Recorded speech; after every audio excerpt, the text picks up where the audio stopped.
Hello guys, in this video I am going to show you how to edit your profile on the Asana application.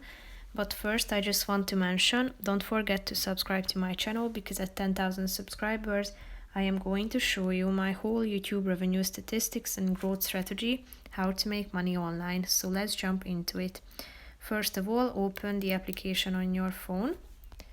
Tap on the account button down below, which is the last option. Tap on View Profile and click on the pencil button in the upper right corner of the screen. Here you can upload a profile picture by tapping on the camera icon. After that you can change your username. You can also add your role. Then the name of your department, your pronouns that you use, and you can also provide some information about yourself by typing in a bio to the About Me section. If you are done with adding all this information and would like to change the or save the changes, click on the Done button that you can find in the upper right corner of the screen, thereby updating all the account information. So that's pretty much it for this video, guys. See you in the next one. Bye bye.